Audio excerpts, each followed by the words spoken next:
The Dragon King let them break Seris Flint's Ember Fault Needles while the tribute wagons waited, and the mountain began counting the men still inside. The first needle snapped with a sound like bone inside stone. The second sparked red. By the third, every miner at the mouth of the Red Fault mines had stopped breathing. Seris stood with her hands bound in copper dust, her dark work sleeves rolled to the elbow, and 7 years of mountain ash ground into the lines of her palms. Around her boots lay the tools she had carried through smoke, flood, and tremor. Long ember, bronze needles tuned to the stress inside Dragonstone, each one thin as a finger, each one marked with tiny heat scars from tunnels that had nearly collapsed before she heard them. Fault Needles did not accuse men. They remembered pressure, false cuts, and the direction from which stone had been forced to lie. Mine Lord Vaeric Dain broke them one by one over a black iron tribute crate. He did not hurry. That was the cruelty of it. A hurried man could claim anger. Vaeric broke her tools with ceremony. "Obstruction," he said, lifting the fourth needle for the gathered overseers to see. "That is what we call a warning repeated after a royal inspection clears the mine." Seris looked past him to the lower tunnel gates. The east seam was sweating red. No one else watched the stone. They watched the king. Dragon King Vaeric Dain stood beneath the carved basalt arch of the mine mouth, taller than any man there, wearing black scale armor clasped at the throat with a ruby dragon seal. His hair was iron dark and tied back from a severe face cut by war and crown discipline. His eyes held the deep amber burn of royal dragon blood, and the miners nearest him kept their heads low, not from respect alone, from instinct. A dragon king did not need to raise his voice for the mountain to remember fire. Vaeric turned toward him with the fifth needle in hand. "Majesty, ore tribute from Red Fault is due before moonrise. If we stop the western shifts because one fault listener dislikes a tremor, 3 furnaces go cold, and the border armories wait empty." Seris felt the words strike the miners harder than fists. Border armories, empty furnaces, tribute. Those were large words, polished enough to make crushed men sound like numbers. Vaeric looked at her. "You claimed the mountain moved." "I claimed the west rib is hollow under load," Seris said. "There is a difference." A few overseers laughed. Vaeric smiled faintly. "Listen to her. The mountain is not a body, Miss Flint. It has no ribs. It does not whisper to soot-handed women. It groans before it kills them." The laughter died, not because the men believed her, because the miners did. They stood in red dust behind the tribute wagons, faces gray beneath coal streaks, eyes fixed on Seris with the terrible hope of people who had no authority except the one woman willing to be punished aloud. Vaeric noticed that. His gaze moved from Seris to the miners, then back to Vaeric. "Your inspection marked the western gallery's stable?" he asked. Vaeric bowed. "Under my seal. 3 times. And none of those inspections," Seris said, "entered the sealed north cut you ordered filled before dawn." Vaeric's eyes sharpened. Only for a breath. Then he turned the moment into patience. The north cut was sealed because it led nowhere useful. A dead trial vein. Miss Flint calls every closed passage a conspiracy when she dislikes a schedule. Dead veins do not sweat heat through west ribs. Vaeric's voice hardened with something that sounded almost noble. "Red Fault fails, Majesty, and the eastern furnaces fail with it. Men will die at the border because she made miners afraid of stone." The miners did not look at one another. They knew the trap. If they were afraid, they were cowards. If they stayed underground, they were loyal. If they died, they became tribute cost. Vaeric looked at Seris. "And her needles?" "Untested folk superstition," Vaeric said, "kept alive by lower crews who prefer delay to labor." Seris almost laughed. Delay. As if she had not slept in fault dust because the mountain changed most at night. As if she had not burned her fingertips resetting needles in tunnels where overseers refused to kneel. As if she had not pulled 30 men out of the South Sink 2 winters ago before Vaeric renamed the rescue a scheduled closure. She looked at Vaeric. "Ask the mine crews who carried the dead from tunnels your inspections missed." Vaeric's face tightened. Vaeric's did not soften.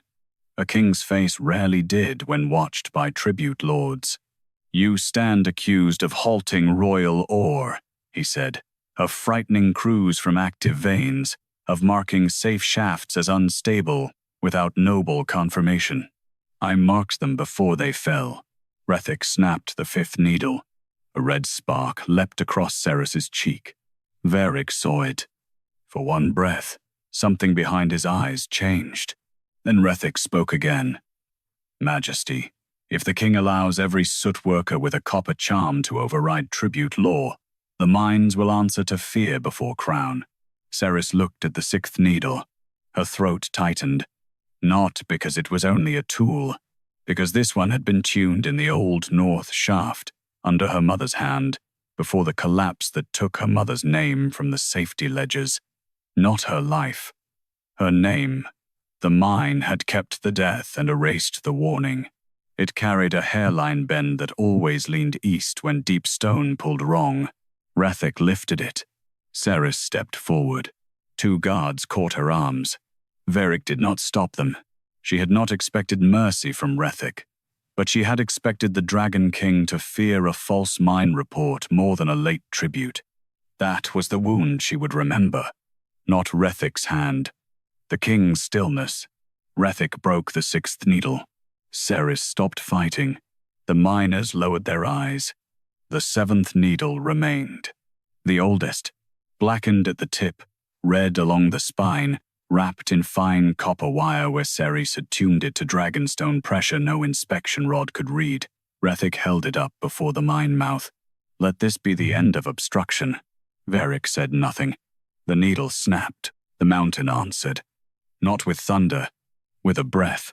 Red dust rose from the mine floor in one clean ring. The tribute horses screamed. The lower tunnel chains shook once, then went still. Far inside the western gallery, stone gave a low inward moan that every miner knew and every overseer pretended not to. Seris tore free of the guards. Vaeric stepped toward her, anger rising in him like heat. The ruby seal at his throat gave one low pulse, and the dust nearest his boots darkened as if remembering flame. "Stay where you are." She did not. She ran past Rethik, past the broken needles, past the tribute crates, and seized the west gate chain with both hands. "Out," she shouted. "All crews out of West and Lower Red. Leave the picks, leave the carts. Out now." Rethik lunged toward her. "You do not command my mine." Seris dragged the chain down. The warning shutter slammed open. Miners moved, not because she had rank, because they had survived her warnings before. Vaeric's voice cut through the dust. "Seris Flint." She did not turn. "Ask after they breathe," she said. Vaeric stopped. The first West crew burst from the tunnel, coughing red dust. Then another. Then 6 men carrying a 7th whose leg was bent wrong beneath him. The mountain moaned again, deeper this time, and the western timber supports shuddered under hidden weight. Rethik's face lost color. Only a little. Enough. Then the broken pieces of Seris's needles began to move. At first, they trembled in the dust around the tribute crate. Then one shard stood upright. Then another.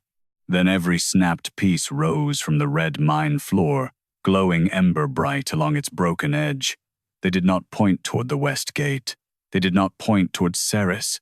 They did not point toward the collapsing seam. All of them turned toward Mine Lord Rethik Vaughan. The miners fell silent. Vaeric felt it then. The mountain did not tremble beneath his feet. It pointed, and beneath Rethik's boots, the dust began forming a map of a tunnel no royal inspection had ever recorded until he moved his heel to crush the first line. Rethik Vaughan ground his heel through the red dust map before the Dragon King could read the second tunnel line. The dust smeared under polished black leather. For half a breath, Mine Lord Rethik looked almost relieved. Then the mountain drew the line again, not where his heel had crushed it, around it. Red dust lifted in a thin ember thread, curving past the edge of his boot and crawling toward the sealed north cut. The broken pieces of Seris Flint's Ember Fault Needles stood upright around the tribute crate, their snapped edges glowing like small buried stars. Every shard leaned toward Vaeric. Every miner saw it. Every overseer pretended not to. Dragon King Vaeric Dain did not pretend. His amber eyes lowered to the dust. "Move your foot." Vaeric's smile returned too late to look natural.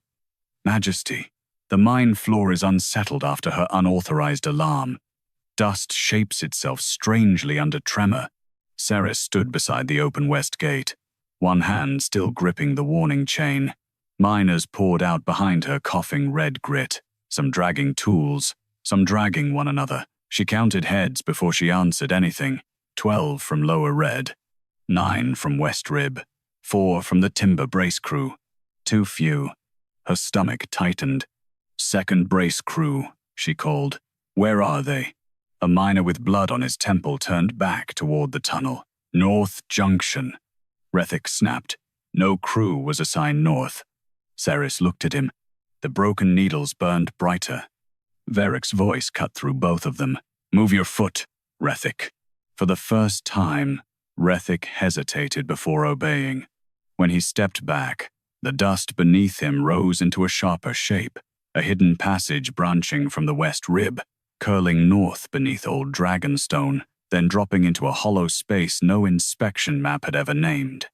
At the edge of that space, the dust darkened from red to black. Vaeric stared at the blackened curve. The ruby seal at his throat pulsed once. The mountain answered under his boots with a low, sick vibration. Seris saw his face change. Not softening, recognition. "Royal Foundation Stone," he said. Vaeric bowed quickly. "Old Crown reinforcement, Majesty. Sealed generations ago. Nothing active." Seris released the chain and walked toward the dust map. 2 guards moved as if to block her. Vaeric did not look at them. Let her pass. The guards stepped aside. Seris did not thank him. She knelt at the edge of the red map, careful not to disturb the lines. The dust had drawn stress the way water found a slope. The west rib was not failing alone. Something beneath it had been hollowed out, then forced to bear load it had never been meant to carry. She looked toward the north tunnel gates. "Bring the brace crew out first." Vaeric exhaled sharply. "Miss Flint, the king has asked a question." The mountain asked louder. Vaeric's scars cut to her. The old heat moved behind it. A dangerous man might have punished that tone. A wiser one might have heard why she used it. Vaeric did neither at first. He simply watched her stand and point toward the North Junction. 2 lamp teams, she ordered the miners. No carts, no ore, rope only. If the ceiling dust turns black, crawl low and do not strike the walls. Vaeric stepped forward. "You will not send men into a sealed cut. I am sending them to bring men out. You have no authority." The broken needles shifted. Not toward Vaeric this time.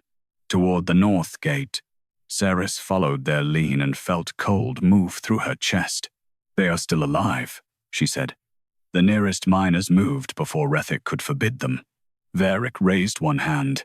The movement stopped every guard, every overseer, and half the miners by instinct. His voice was quiet. "You heard her. Rope only. Until the buried men are out, her warning has command." Vaeric turned on him. "Majesty, Red Fault's north cut runs under Old Crown Stone. If untrained crews disturb sealed reinforcement, the loss may reach beyond this mine." Seris stood slowly. "Now it reaches beyond this mine." The words landed. Vaeric looked at Vaeric. "You said it was a dead trial vein." "It is. Dead veins do not hold brace crews." Vaeric's expression tightened, but he did not break. That made him more dangerous than panic would have. "Crews wander. Labor captains misreport.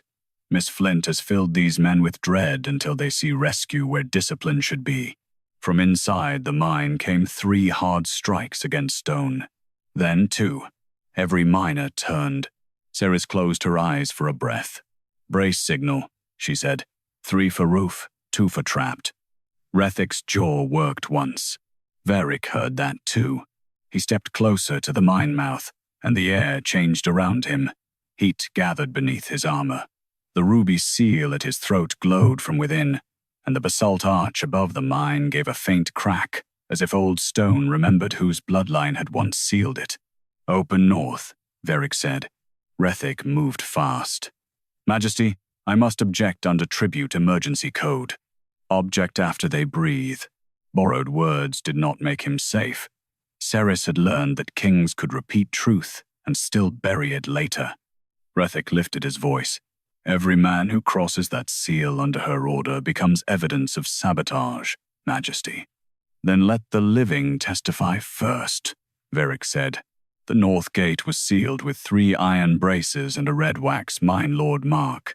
Seris reached the first brace before the overseers did. Rethik caught her wrist. His grip was clean and cruel.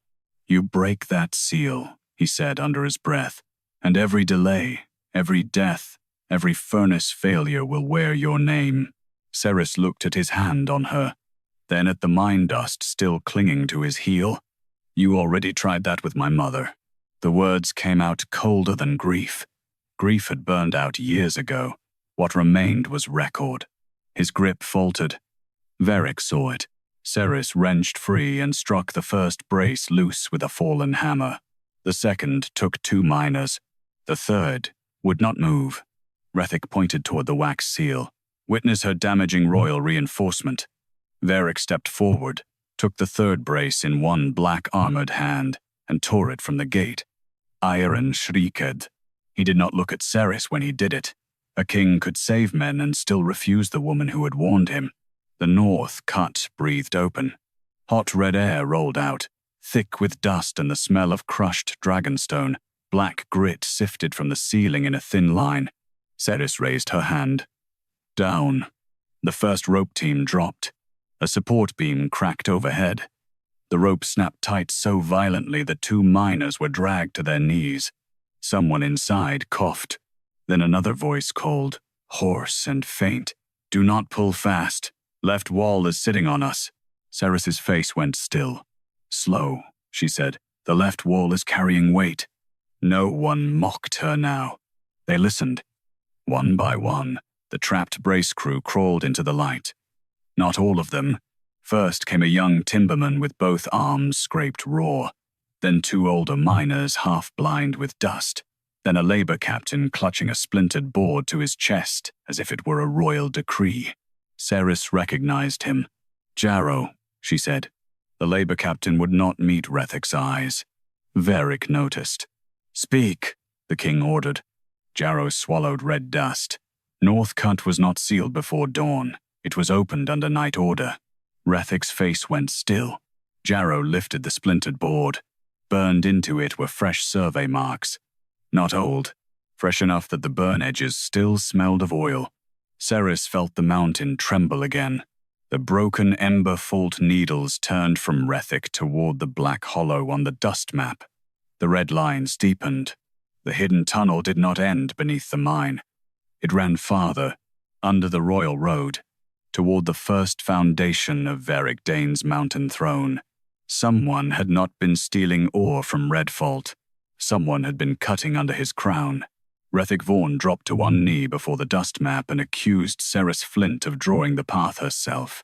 The mine mouth went colder than the red heat rising from it. Not because anyone believed him at once, because some wanted to. A clean accusation was easier to carry than a hidden tunnel under the royal road. Easier than fresh survey marks.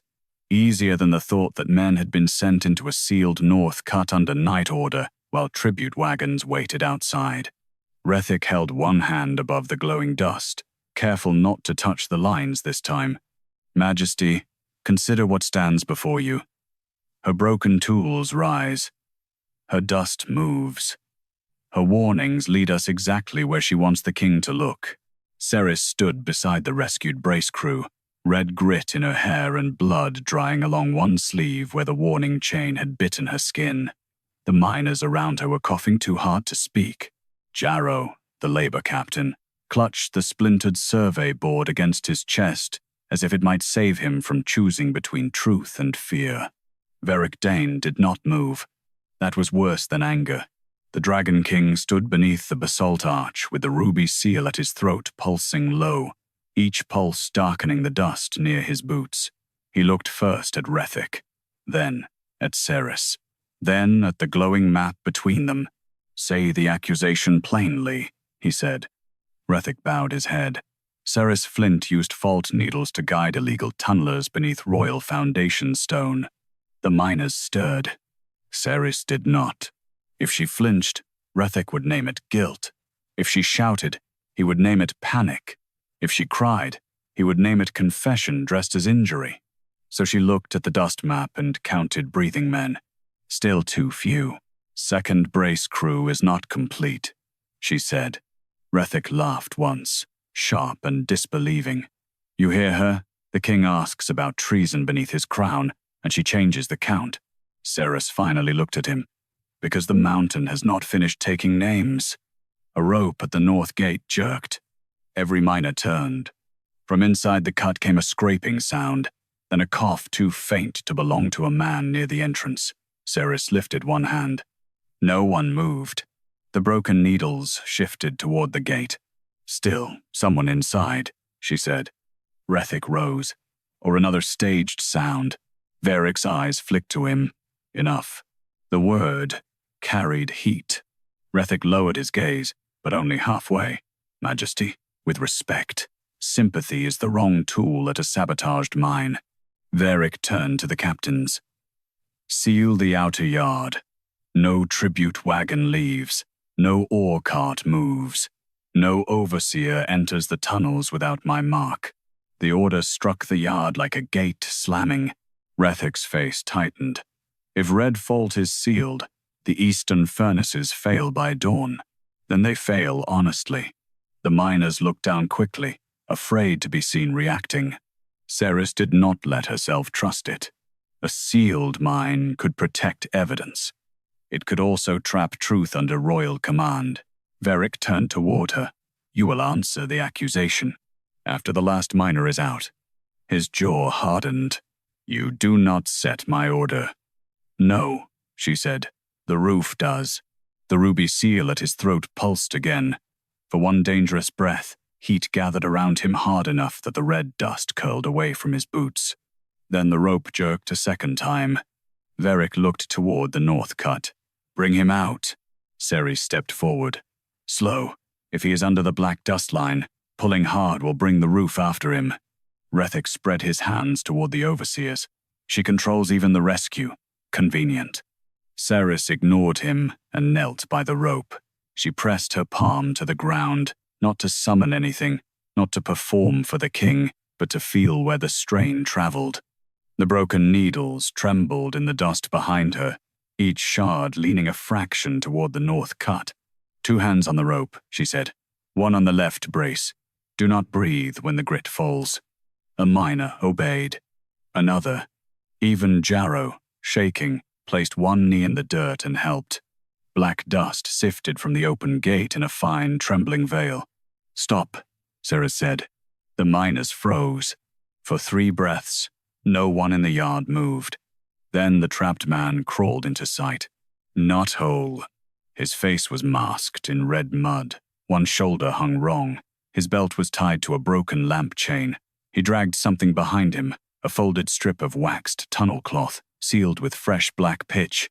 Seris reached for him. Vaeric got there first. Not gently. A king did not yet know how to make his strength small. But he took the man under the arms and pulled him clear without tearing the rope around his waist. The miner collapsed at Seris's feet. "Name," Vaeric ordered. The man coughed red onto the dust. "Bren, West Brace, Night Order." Rethik's voice cut in. A delirious miner. Bren's cracked fingers tightened around the waxed cloth. "No, written." The yard went still. Seris took the cloth. Rethik moved. Vaeric's hand closed around Rethik's shoulder before he reached her. The grip was not theatrical. It was not even loud. But Mine Lord Rethik Vaughan stopped as if the mountain itself had caught him. Seris unrolled the waxed cloth across the dust map. Fresh survey marks covered it. Not the clean lines of a legal expansion. These were narrow, hurried, angled around old foundation ribs. At 3 points, the marks had been blackened out. At the 4th, someone had drawn a route directly beneath the royal road. No name. No seal. Rethick breathed out.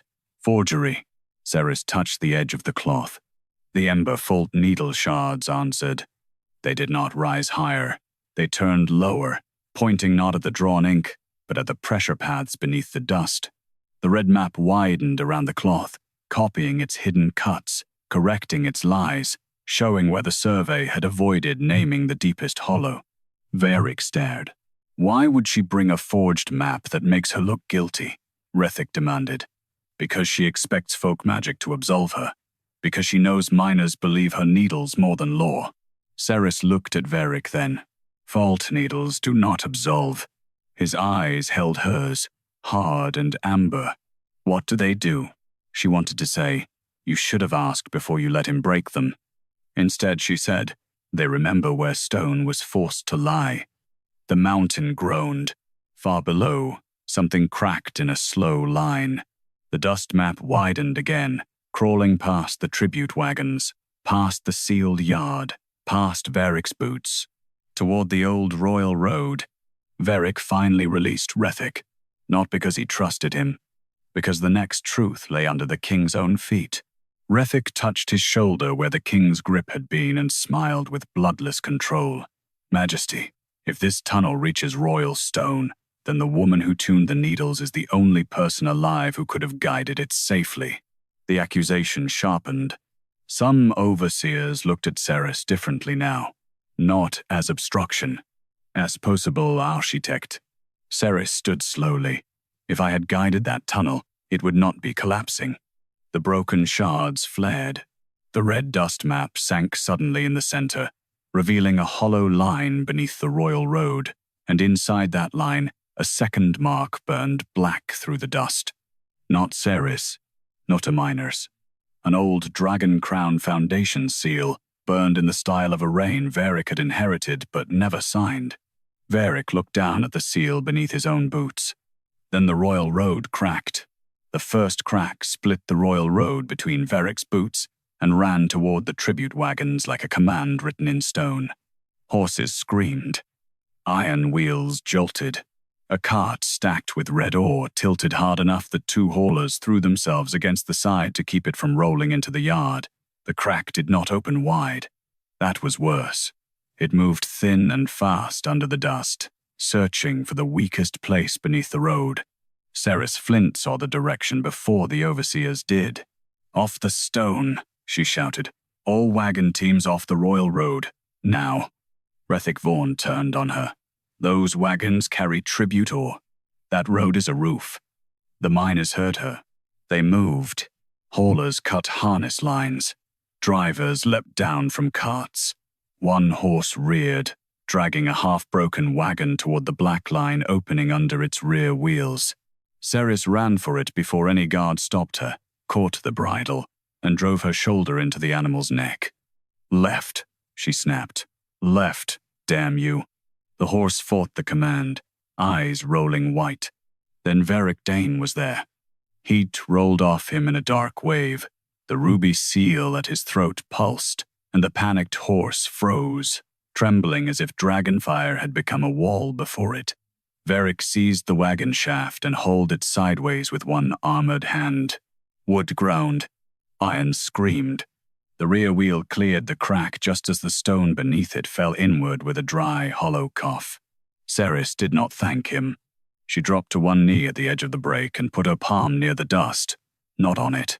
The stone below was breathing wrong, empty beneath, loaded above. Not a natural fault. Natural faults complained for years before breaking. This one had been cut, covered, and forced to bear the king's road. Vaeric looked down at her. Name the safe line. Not yet. His face hardened. That was not a request. Then give orders to the mountain and see if it obeys. The miners nearest them went still. Vaeric's eyes burned. For one breath, the air smelled of hot iron and old dragon blood. Seris felt every survival instinct tell her to lower her gaze. She did not. Rethick stepped smoothly into the heat. Majesty. She stalls because she cannot name what she drew. The crack follows the same path her needles revealed. She knows the tunnel because she guided it. Seris looked back at the waxed cloth on the dust map, at the fresh survey marks, at the blackened places where someone had tried to hide the deepest hollow. Jarrow still stood beside it, face grey, hands shaking around the splintered board. Vaeric saw her look. So did Vaeric. Jarrow, the king said. The labor captain flinched. Vaeric's voice cut in. A labor captain under collapse shock is not fit for testimony. Then he can point, Seris said. Vaeric smiled faintly. Pointing is easy when fear chooses the hand. Seris walked to the waxed cloth and knelt beside it. The broken needle shards lay around the map like small red witnesses. She searched the angle the oldest shard had scratched before the road cracked. The sign was still there, half buried under falling dust. A Mine Lord survey cipher. Not a full seal. A working mark. The kind used before illegal lines became official enough to hide behind wax. She touched the dust beside it. Who writes this? Jarrow shut his eyes.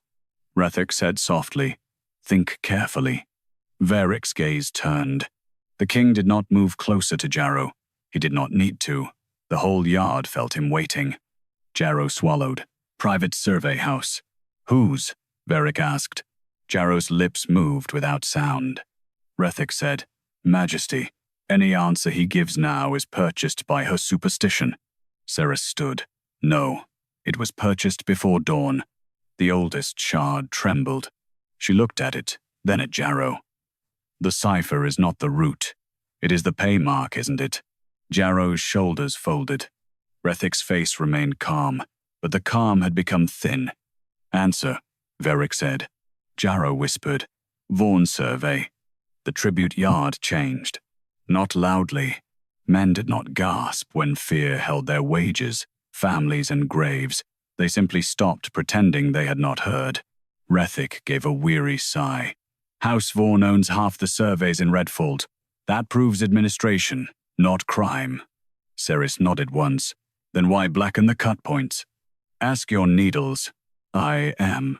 She lifted the waxed cloth and placed it over the red dust map. The broken Ember Fault Needles leaned toward it, not upright now, but low, as if listening under the surface. Their snapped ends glowed brighter along 4 hidden angles. The cloth did not burn. It buckled. Lines appeared beneath it where pressure had pressed memory into the wax from below.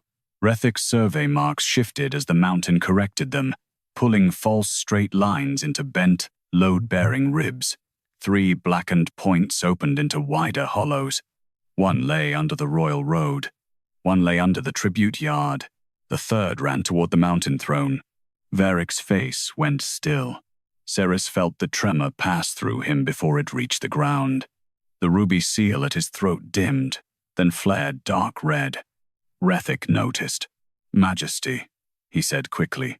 Old foundation seals are unstable under exposed fault work. If she continues, she may wake crown stone that should remain buried. Buried, Seris said, is where you put warnings. The oldest shard rose. Only one. Her mother's needle point, blackened at the tip, red along the spine, copper wire still clinging to its broken edge. It turned not toward Vaeric this time, but toward the cracked royal road. Then it dipped. Once, twice. A count. Seris's throat tightened. Vaeric saw her face. What? She hated that he could read the fear before she named it. 2 hollows, she said. One under the road, one under the throne line. Vaeric seized the opening. There. She admits knowledge of crown stone cavities no mine servant should know. I know pressure. You know too much. No, she said. You hid too much. The mountain groaned again. From beneath the cracked road came a new sound. Not stone falling, metal bending. Seris turned toward the broken place. There is a brace under the road. Jarrow shook his head quickly. There was no road brace on the night order. Then someone is inside it. The miners nearest the crack stepped back. Vaeric snapped. Impossible. The needlepoint dipped again. Twice. Then once. Seris went cold. 2 for hollow, she said. 1 for living. Vaeric's voice lowered. Under my road? under your road. The crack widened. A hand appeared through the broken stone, not reaching upward, holding something out. A strip of red survey leather, rolled tight and sealed with a dragon crown mark so old the wax had gone almost black. Vaeric stared at it. Rethik moved first. Seris moved faster. She caught the leather before the crack swallowed it again. The hand below slipped from sight. Vaeric's command cracked like fire. "Get him out." Seris was already on her knees, pressing her ear close to the road. No breath, only settling stone. She looked at Vaeric. "Not him," she said. The yard fell silent. The mountain answered with one slow tremor. "Here." Vaeric did not ask who Seris meant. He was already looking at the broken royal road. The crack had widened just enough to show darkness beneath the stone, and inside that darkness a strip of red survey leather hung from Seris Flint's hand, like a vein pulled from the mountain. The fingers that had offered it were gone now, swallowed back by shifting rock. No breath rose from below. No second reach came. Only the hollow settling under the king's road. Mine Lord Rethik Vaughan found his voice first. "Majesty, do not let her open that seal." Vaeric's amber eyes lifted. "Why?" "Because that leather came from beneath royal foundation stone. If it bears an old dragon, crown mark, it belongs to crown memory. Mine servants have no right to break it." Seris laughed once. It was not humor. It was the dry, bitter sound of someone hearing a grave called property. Rethik turned on her. "You hold a sealed royal document taken from a restricted hollow. I hold what someone died handing up. You hold evidence you somehow knew to wait for." The accusation moved through the yard. Not as strongly as before, but enough. Enough for overseers to look at her hand. Enough for guards to tighten around the broken road. Enough for Vaeric to remain still instead of simply ordering the leather opened. Seris felt the old injury harden. The king could tear iron from a gate. He could stop a mine lord's hand. He could repeat her words when men were trapped. But trust was still tribute he had not paid. She lowered the leather to the dust beside her, not opening it yet. The road is still carrying weight. Vaeric looked at the crack. "Can we lift the stone?" "No." Rethik seized on it. "There." Even she admits. "We slide it," Seris said. "Lift, and the hollow takes the tribute yard. Slide from the east edge, slow, with rope and brace." Vaeric's voice turned cold. "You know this how?" She looked up at him. "Because if it could be lifted, the hand would have come higher." The miners heard the truth in that. So did Vaeric. He turned to the crews. "East brace, rope, slow." Rethik stepped into his path. "Majesty, every strike at that road risks crown foundation." "Then watch carefully," Vaeric said, "and remember who wanted it left closed." Rethik bowed, but hatred flickered under the obedience. The miners moved with the silent speed of men who knew too well when stone was listening. They set braces along the east edge, looped rope around cracked road slabs, and waited for Seris's hand. She crouched beside the break, palm hovering over the dust, feeling the mountain strain through heat and grit. The oldest shard of her broken needle stood near her knee. Her mother's shard. It leaned toward the crack like a finger toward a wound. "Now," Seris said. The crews pulled. Stone shifted with a deep scrape. Black dust sighed from below. A dead hand appeared first. Small-boned, burned across the knuckles, copper stained at the fingertips. The yard went still. Not because death was strange at Red Fault, because the hand wore a fault listener's wire, a thin copper ring wrapped around the middle finger, flattened by pressure but still marked with tiny ember notches. Seris had seen that pattern once in memory before memory had been taken from her and replaced with ledger silence. Her own hand went numb. "No," she whispered. Vaeric heard it. He looked at her, and something in his face shifted from suspicion to a harder kind of attention. Rethik saw it too. Many fault listeners wore copper wire. Seris did not answer. The crews pulled again. The stone slid another handspan. The body beneath the royal road had not been buried as miners were buried. No fallen timber, no collapsed cart, no broken pick. She lay in a narrow brace pocket carved beside the hollow, as if someone had sealed her there after the road was already closed over her. A woman in a torn ash-grey work coat, dark hair matted with red stone, one arm pinned beneath a slab, the other stretched upward toward the crack where she had held the red survey leather until the mountain itself gave it back. Seris could not breathe. The face was older than memory. Crushed by years, yes. Changed by stone, yes. But grief knows bone after language fails. Rethik spoke sharply. "Cover it." No one moved. Seris reached toward the dead woman's collar. A bronze tag hung there, blackened but intact. Fault listener Seris Flint. The world narrowed. For a moment, there was no road, no king, no mine lord, no miners watching. There was only the name the safety ledgers had erased. Not death, name, warning, record. Seris touched the tag with 2 fingers. Her voice did not break. That was worse. "You kept her under the road." Rethik's face was carved from stone. "I was not mine lord when Seris Flint died." "No," Seris said. "You inherited the mine that erased her." Vaeric looked down at the bronze tag, then at Rethik. Her death was recorded as South Sink collapse. Rethik bowed. So the ledgers said, "The South Sink is nowhere near my road.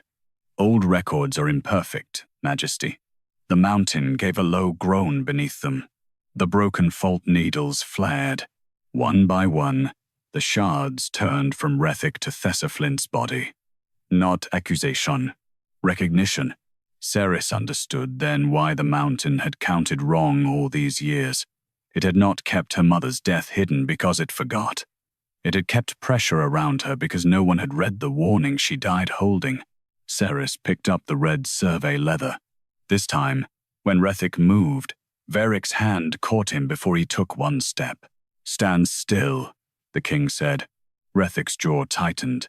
"Majesty, I urge caution. If that document was held by Seris Flint, it may contain obsolete survey panic from a fault listener already judged unreliable." Seris opened the leather. The old wax cracked. Inside, the survey was not a map. It was a warning order, written in fault listener script and countersigned by a Crown Foundation clerk from the old reign. Royal Road Foundation unsafe above hollow cut. North rib falsely filled. Immediate closure required before tribute traffic. Seris read the words once, then again. No one spoke. Vaeric reached for the edge of the leather, but stopped before touching it. Date. Seris looked at the lower corner. Her mother had written it 3 days before the South Sink collapse that supposedly killed her. 3 days before her warning vanished. 3 days before the mine kept the death and erased the name. Rethik exhaled through his nose. A tragic old negligence, not a present crime. The oldest needle shard turned. Slowly, not toward Rethik's chest, toward his left sleeve. A red thread of dust rose from the cloth where it touched his wrist, forming a mark Seris had seen only once before. A mine, Lord Survey cipher used before illegal cuts became sealed orders. Vaeric saw it. Jarrow saw it. And this time, the labor captain went white before anyone asked him why. Seris looked from the mark to Rethik Vaughan. "You did not start the hollow," she said. The mountain trembled under the road. "You reopened it." The red dust on Rethik Vaughan's sleeve did not fall. It clung to the dark cloth above his wrist, thin as powder, bright as a fresh cut. Around it, the Mine Lord's survey cipher formed and broke and formed again, as if the mountain had found a mark too new to bury. Jarrow stared at it like a man seeing his own sentence written in fire. Rethik saw Jarrow's face and moved first. He laughed. Not loudly, not wildly. That would have helped Seris. Instead, he laughed with tired contempt, the way powerful men laughed when they wanted a room to feel foolish for almost believing its own eyes. "There is your proof, Majesty," he said. A dead mother's warning, a daughter's broken charms, a labor captain frightened into memory, and now dust on my sleeve because I stood in a collapsing yard. Seris held the red survey leather in both hands, her mother's name still burned inside her skull. Seris Flint, fault listener, warning erased, body sealed beneath the royal road. Vaeric Dain stood above the open stone, face cut in firelit shadow. The ruby seal at his throat pulsed once, but he did not speak quickly. That was the danger of him. His silence did not protect her. It weighed. Rethick turned that silence into a blade. The flint line has long claimed the mountain speaks through them, he said. Perhaps Seris Flint made the first false warning. Perhaps her daughter learned the craft better. A planted body beneath royal stone, a hidden leather order, needles tuned to guide suspicion, all of it waiting until tribute pressure gave her an audience before the Dragon King. The overseers listened. Some miners looked sick. Seris did not look away from Rethick. You are standing above her grave and calling her evidence planted. I am standing above a mine that must feed a kingdom. No, she said, you are standing above a hollow you reopened. Rethick's eyes sharpened. Prove reopened. Not suspected, not whispered. Prove it. The oldest needle shard trembled near Seris Flint's hand. Seris could feel the trap. If she reached for more magic, Rethick would call it performance. If she argued, he would bury her in law. If she broke, he would finally have the frightened woman he had described to Vaeric from the beginning. Vaeric looked at the guards. Hold both of them. Seris's chest tightened. Rethick turned. Majesty? Both, Vaeric said. The guards moved towards Seris and Rethick alike. Seris did not resist when iron hands closed around her arms. She had expected worse. Still, the grip burned. A king could be fair and still be late. Vaeric's amber gaze stayed on her. You will show me the proof without stepping into the collapse line. She looked at him. And if proof is under it, then you will tell my men where to dig. My men? Rethick said softly. Vaeric turned his head. Not today. That silenced the yard. Not comfort. Warning. Seris looked back at the broken road. The hollow below her mother's body breathed faint heat. Not open enough to collapse now. Not safe enough to leave. The oldest shard leaned toward Rethick's sleeve, then toward the red survey leather, then toward the crack. A triangle. Pressure. Record. Man. She understood. Jarrow, she said. The labor captain flinched. Rethick's voice dropped. Careful. Vaeric's did not rise. Answer her. Seris kept her eyes on the shard. Vaughn's survey ciphers are burned before a cut opens, yes? Jarrow swallowed. Yes. And if a cut is reopened? His face went grey. The old cipher is struck through. A fresh countermark is burned beside it. Rethick's breath changed. Only Seris seemed to hear it. Where? She asked. Jarrow looked at the waxed cloth, then at Rethick's sleeve, then down. On the working copy. Seris lifted the red survey leather. This is not the working copy. No. Then where is it? Jarrow's lips trembled. Rethick said, if he invents another phantom document, the mountain cut him off. A sound came from under the tribute yard. Not a crack. A scrape. Slow. Metal against stone.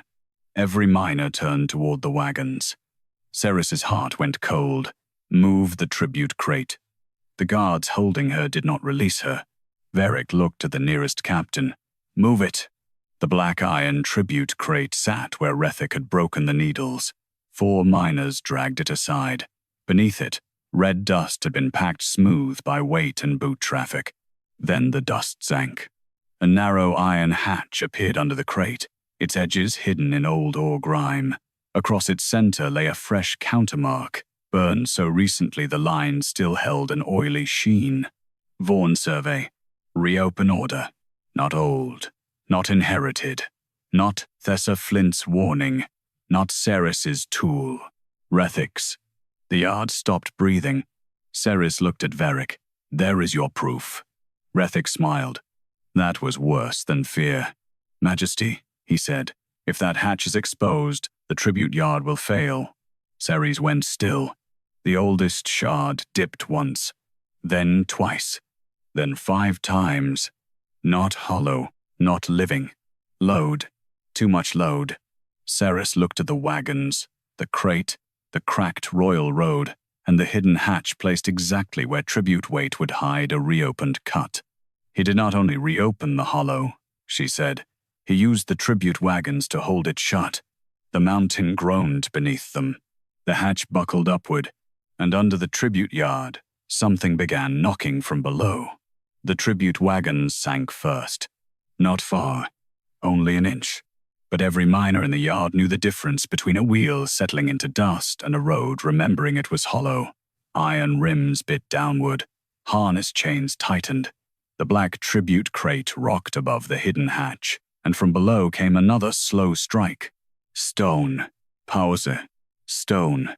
Seris Flint listened with one hand still held by a guard, and the other curled around the red survey leather that had come from her mother's grave beneath the road. That is not a collapse, she said. Vaeric Dain turned too quickly. Do not dress panic as language. It is load count. Vaeric Dain looked at the hatch under the tribute crate. Someone is alive below it. Or someone wants us to believe that, Vaeric said. If we open that hatch wrong, the tribute yard fails. If the yard fails, the royal road tears open. If the road tears open, the furnaces never receive ore, and the border waits without steel. Seris looked at him. You keep naming the border when the ground names the trapped. Vaeric's face hardened. The hatch struck again from below.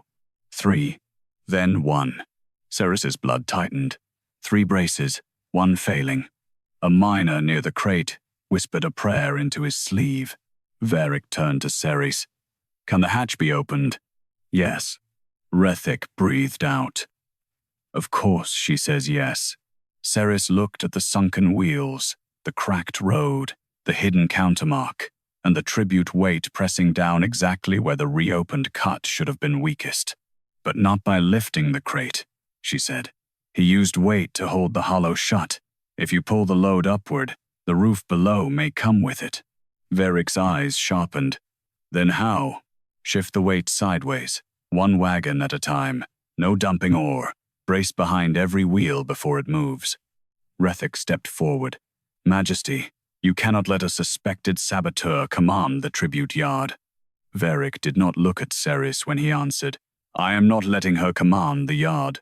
For one breath, Vaeric almost smiled. Then Vaeric said, I am letting the fault listener command the load until the living are clear. The miners heard it. So did the overseers. Seris felt the words strike her like heat against old scar tissue. They did not heal anything. They did not erase the broken needles. They did not give back her mother's name. But they changed the air. Vaeric heard that change and moved to poison it. Temporary mercy is not law. No, Seris said. It is a rope. We use it before arguing who owns it. Vaeric's gaze cut to her. Not soft. Almost amused, if a man like him allowed that much. Then the hatch struck again. 3, 1. Weaker. Seris pulled her arm free of the guard. This time, Vaeric let her. East wagon first, she said. Brace the rear wheel. 2 haulers on the shaft. 4 on rope. Move when I say. Stop when the dust turns black. The men obeyed. Not cleanly. Fear made hands clumsy. The first brace slipped, and black grit burst from beneath the crate in a choking puff. Seris snapped. Hold. Every rope froze. A wagon horse screamed and threw its head. Vaeric stepped near it, and the heat from his dragon blood stilled the animal again. His ruby seal pulsed dark red. The dust around his boots did not burn, but it remembered the possibility. Seris kept her eyes on the ground. Now, she said. The wagon shifted sideways. The hatch groaned. Below, someone coughed. The yard moved as one breath. Second wagon. Brace. Rope. Wait. Shift. Third wagon. Fourth. By the time the tribute crate stood clear of the hatch, sweat had cut pale lines through every miner's red dust. No one cheered. The ground still held its mouth closed. The hatch lay exposed. Fresh countermark burned across old iron. Vaughan survey. Reopen order. A second mark sat beneath it, half hidden by dust. Seris bent closer.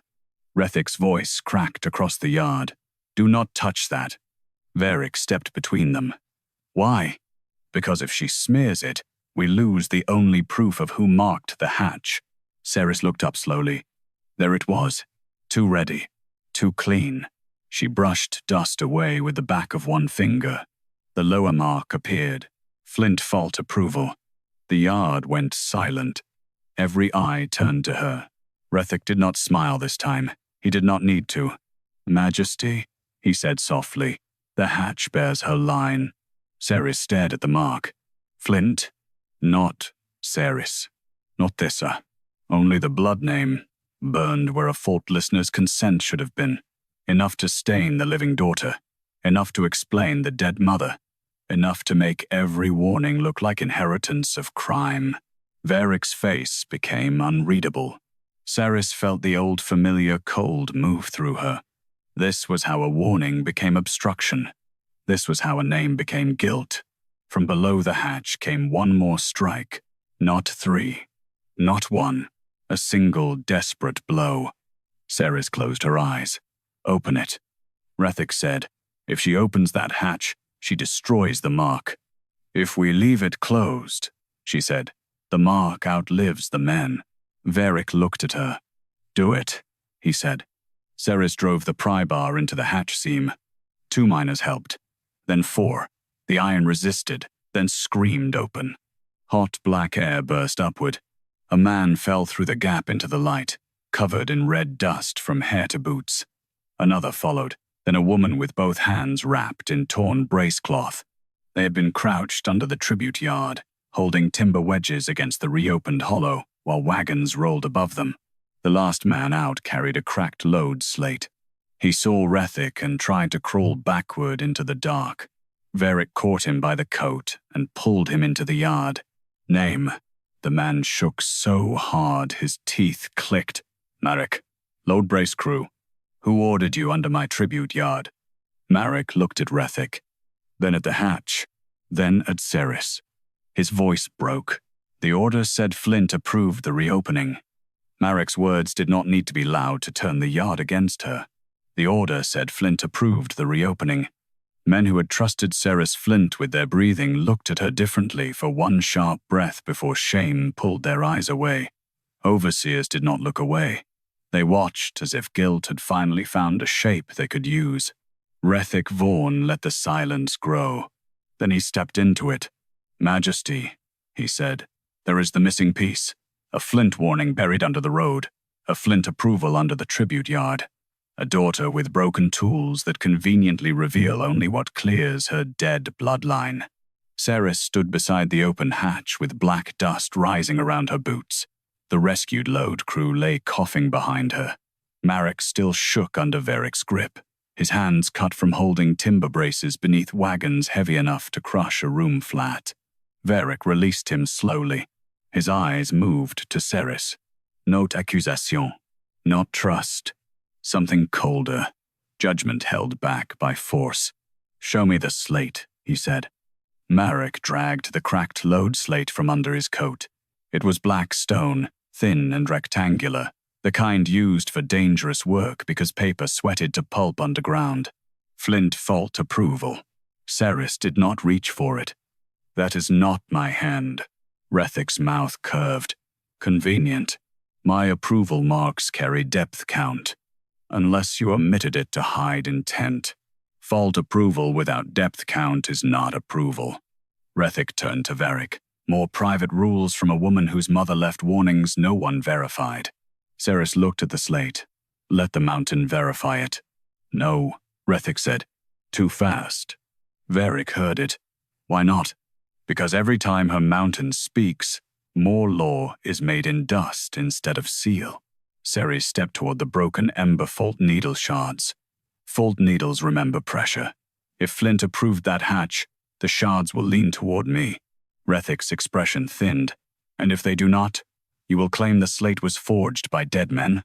"No," she said. I will ask when the mark was burned. The yard tightened. Vaeric looked at her then. You can tell? Not by looking. She knelt near the oldest shard, the one blackened by her mother's hand. Its broken copper wire trembled when she brought the load slate close. The red approval mark did not glow. It smoked. Seris's stomach dropped. Vaeric saw her face. At last, Vaeric's voice lowered. Name it. She forced herself to touch the corner of the slate. Heat bit her fingertip. Not fresh heat. Dead heat, trapped beneath old ash. The mark was burned with a flint tool, she said. A murmur broke through the yard. Vaeric lifted both hands. Majesty. Seris cut him off. Not by a flint hand. Vaeric's eyes sharpened. She turned the slate toward Vaeric. The burn is uneven. It pressed from above, not written through pressure. Someone used a stamp. There is no flint approval stamp, Vaeric said. Seris looked at her mother's body under the road. Yes, she said. There is. For the first time, her voice almost broke. Not enough to give Vaeric mercy. My mother's fault tag. The miners nearest the road turned toward Flint's exposed collar. The bronze tag still hung there, but the lower edge was cracked. A small crescent of metal was missing from the corner where a listener's personal mark would have sat. Vaeric saw it. So did Vaeric. The mine lord moved, and the guard beside him caught his arm before he went far. Seris lifted the slate again. Someone broke her tag after she was sealed under the road. Used the missing piece to stamp flint approval on the reopening. Vaeric's voice came smooth, but strained. A moving grief, not proof. The oldest shard rose. Slowly. It turned from the slate to Flint's broken tag, then toward Vaeric's left sleeve. The red dust cipher there brightened. Vaeric stepped closer. Search him. Vaeric went very still. No, he said. The word was not loud. It was worse. It carried command, used to being obeyed. Vaeric's amber eyes darkened. You refuse your king? I refuse a spectacle built by a fault. Listener who has already compromised royal foundation stone. He turned toward the overseers. Under mine emergency law, a suspected fault, listener whose line appears on a live reopening order, must be confined until the tunnel is stabilized. If she remains free, every rescue, every map, every mark can be bent by her hand. Seris understood the next blow before he said it. Vaeric looked at the open hatch. She goes below. The miners stirred in protest. Vaeric raised his voice, not as punishment, as required witness. If her line approved the reopening, let her read the load from inside it. If she survives and the tunnel holds, we know she had knowledge. If it fails, we know what her warning was worth. Vaeric looked at Seris. She almost hated him for needing even one breath to decide. Then the ground knocked from below. Twice. 5 times. Load count again. Too much load. The hidden hollow was shifting under the tribute yard. Seris closed her hand around the red survey leather. I will go. Vaeric's face hardened. No. She laughed once, quiet and empty. Now you learn the word. His jaw tightened. She stepped toward the hatch. There are still men beneath the load line. If I do not read it from below, the yard comes down on them. Vaeric smiled faintly. Brave. Seris looked at him. No. Recorded. She tied a rope around her waist herself, because she would not let Vaeric's men knot her life. Then she lowered into the hatch with the broken shard in one hand and her mother's warning leather in the other. Black heat swallowed her to the shoulders. Vaeric caught the rope with both hands. Seris looked up at him from the dark. If the rope pulls wrong, she said, do not be noble. Cut it before the yard follows. He did not answer. She descended. Below the tribute yard, the reopened hollow stretched farther than the map had shown. Timber wedges held the roof like teeth. Red dust crawled across the walls in lines of pressure and lie. Then her mother's shard flared. At the deepest brace, fixed into the stone with black wax, Seris saw the missing crescent from Flint's tag. And beside it, still warm, was Vaeric Vaughan's private seal. Seris did not touch the private seal at first. Down in the reopened hollow beneath the tribute yard, touch was not proof. Touch was disturbance. One wrong finger against black wax, one careless pull at the wrong brace, and the roof above her would come down carrying wagons, ore, men, road, and whatever remained of the king's trust. She crouched in a space barely high enough to breathe. Timber wedges pressed against the stone overhead. Red dust sifted between them in slow, steady threads. Around her, old cuts crossed new cuts, and the mountain remembered each one differently. Old wounds held cold. New wounds held heat. Rethic's private seal still breathed warmth from the wax. Beside it, fixed into the same brace, was the missing crescent from Seris Flint's fault tag. Seris's hand shook once, then stilled. Above her, Vaeric Dain's voice came through the hatch. Seris. Not command. Not yet trust. A rope pulled tight between them. I found the stamp, she called. My mother's missing tag piece, Rethic's private seal beside it. The yard above broke into sound. Rethic's voice cut through first. She is below the hatch alone. She can say anything. Seris almost smiled. He had expected fear to make her rush. He had forgotten grief, taught patience.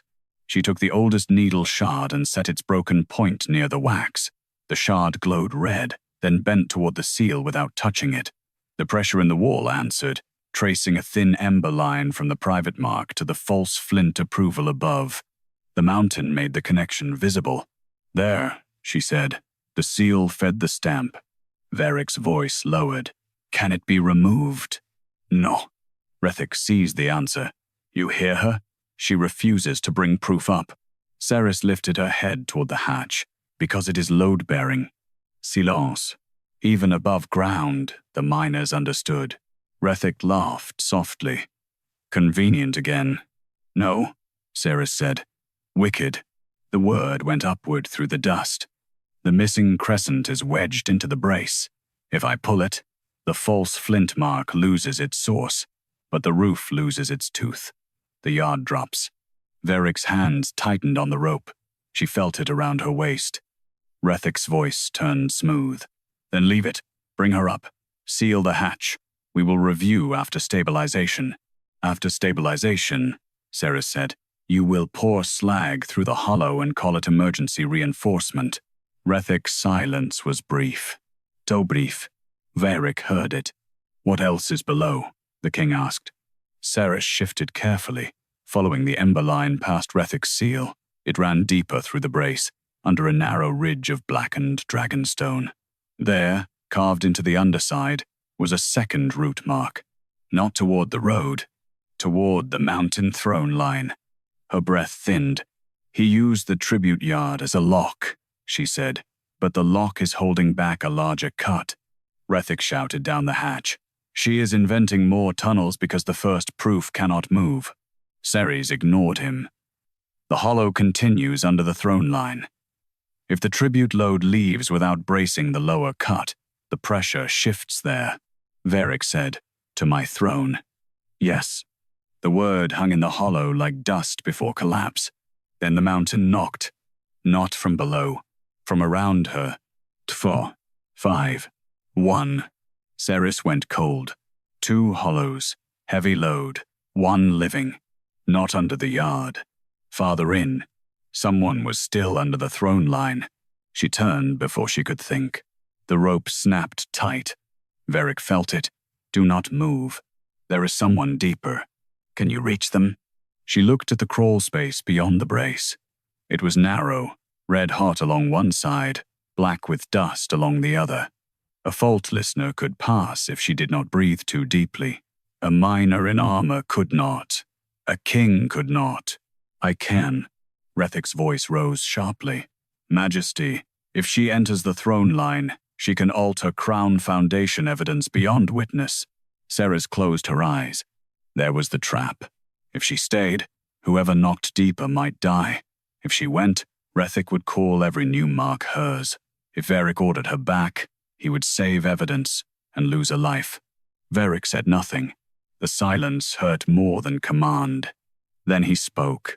Mind safety law. Vaeric went still above. Vaeric's voice carried across the yard, hard enough to cut through dust and argument. Under live collapse, tribute deadlines yield to fault. Listen a command until all breathing men are found. Vaeric snapped. That law has not been invoked in a royal foundation zone for 3 generations. Then it has waited long enough. Seris gripped the needle shard. The words did not free her. They did not heal what he had allowed, but they changed the weight of the next step. Vaeric called down, "Name the count." She answered at once. 2 hollows, heavy load, 1 living, rope slack 3 arm lengths. No pulling unless I strike twice.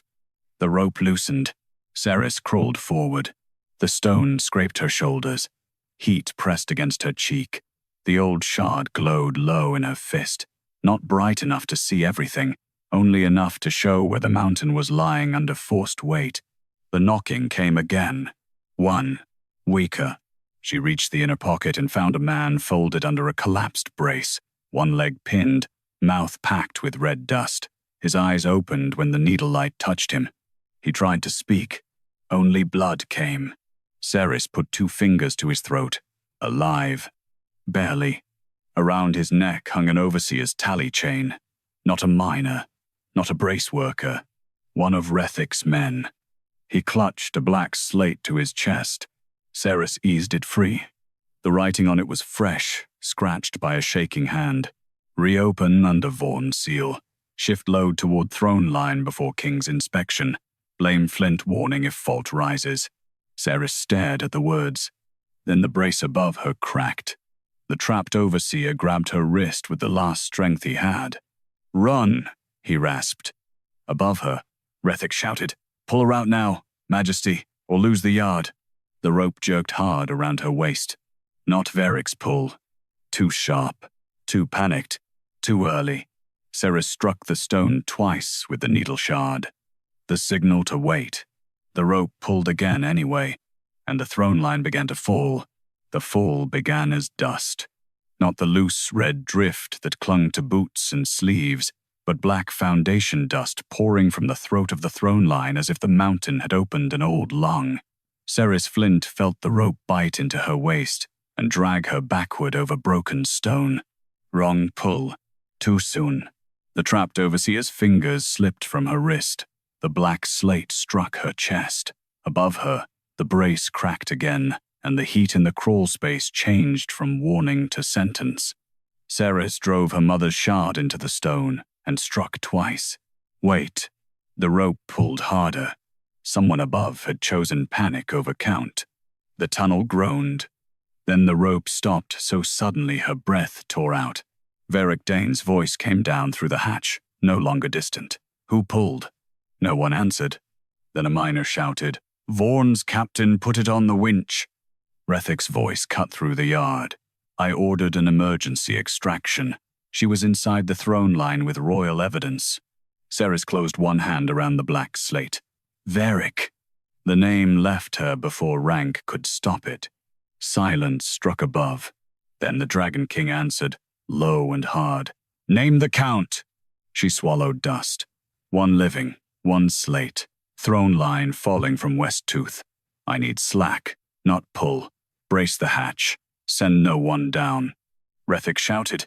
She is dictating royal foundation movement from inside an illegal hollow. Vaeric's reply burned through the stone. She is keeping my throne from falling while you argue ownership of the grave. The rope loosened. Seris moved. Every inch hurt. She crawled back to the trapped overseer and pressed the shard near the brace, pinning his leg. The stone above them trembled. The old needle did not glow toward safety. It glowed toward truth. The black slate in her hand carried the fresh order. Vaeric's seal, his words, his plan to shift load toward the throne line and blame the Flint warning if the fault rose. But proof meant nothing if it died under rock. She tied the slate to the rope first. Not herself. The overseer saw it and gave a broken sound that might have been laughter. "Pull record," Seris called. "Not me." Above. Vaeric did not hesitate. "Pull record." The rope tightened carefully. The slate scraped away from her hand and vanished upward through the hatch. Vaeric screamed, "Seize that slate!" A crash answered him. Then Vaeric's voice, closer to dragon than man. "Touch it and lose the hand." The mountain shuddered. Seris turned back to the trapped overseer. "Name." His lips cracked around blood. "Calren." "Did you write it?" A faint nod. "Why?" His eyes rolled toward the deeper dark. "He left us under load, said if we held until tribute passed, no one would ask why the road settled." Seris set her shoulder under the broken brace, then live long enough to say that above ground. She struck the shard once against the west tooth. Not a command, a request to stone that had known her mother before it knew her. The brace shifted half an inch. Enough. Calren screamed when she dragged his leg free. The tunnel answered with a crack that ran above them like lightning trapped in rock. "Pull," Seris shouted. This time the rope moved right. Slow. Steady. Counted. She tied Calren first. The miners hauled him up through the hatch while black dust poured over Seris's hair and shoulders. When the rope came back, the ceiling had lowered enough to brush her spine. The mother's shard still burned in the west tooth. Seris looked at it. For one breath, she wanted to leave it there. Let Seris Flint hold the mountain one last time. Then the shard leaned toward her. Not a goodbye. A comment. Record survives. Seris tore it free and tied the rope around her waist. Now, the world collapsed behind her as the miners pulled. She came out of the hatch on her side, coughing black dust, clutching the oldest needle shard so tightly it cut her palm. The tribute yard roared as the throne line fell inward below, but the braces held. Not beautifully, not safely. Enough. Vaeric was on one knee beside the hatch, both armored hands on the rope. Red dust burned into the seams of his gauntlets. He reached toward her. Stopped. Seris noticed. So did he. Good. Let him learn where not to seize. She pushed herself upright, without taking his hand. Across the yard, Vaeric Dain stood between two guards, face white with fury. The black slate lay open on a flat stone before the miners, overseers, and royal soldiers. Vaeric read it aloud. Reopen under Vaughn's seal. Shift load toward throne line before King's inspection. Blame Flint warning if fault rises. No one spoke when he finished. The mountain had already spoken enough. Calren, half conscious, lifted one shaking hand. He ordered the pull too, not to save her, to bury the slate. Vaeric's mouth opened. The oldest shard in Seris's palm rose and pointed straight at him. No dust map. No hidden line, no ceremony. Only the mountain's last answer. Vaeric stood. Mine Lord Vaeric Dain is stripped of Red Fault authority. Every Vaughan survey is seized. Every sealed cut is opened before minor witness. Every death recorded under false collapse is reread. Vaeric laughed, brittle and desperate. Without ore tribute, the border furnaces fail. Vaeric looked at the injured miners, at Seris Flint's body beneath the opened road, at Seris standing covered in dust with her broken tool bleeding in her hand. Then the furnaces will learn what a false tribute costs. He turned to the yard. From this day, mine safety law stands above tribute deadline during live fault. Fault, listeners command load, brace, and evacuation until breathing men are clear. The miners did not cheer. They bowed their heads. That was heavier. Vaeric faced Seris. I let him break your needles. Yes, she said. I called warning obstruction. Yes. I stood still when I should have feared a false report more than late tribute. She looked at him then. Really looked. At the king who had still been late. At the man who had finally dragged truth into daylight with both hands. Write it, she said. Vaeric removed the ruby seal from his throat. The yard went still. With its heated edge, he burned the order into the back of the black tribute crate where Vaeric had broken her tools. Fault listener warning outranks tribute until the mountain is proven safe. He signed it with the dragon seal. Then he set the broken Ember Fault Needles beside Seris Flint's bronze tag. Seris knelt and placed her mother's shard with them. Not buried, Recorded. When she rose, Vaeric stood a careful step behind her, not beside, not before. The Red Fault mines breathed once beneath them, deep and wounded, but no longer forced to lie. And when the Royal Archive wrote the day the road cracked under the Dragon King's crown, it began with Seris Flint, who heard the mountain before the throne did.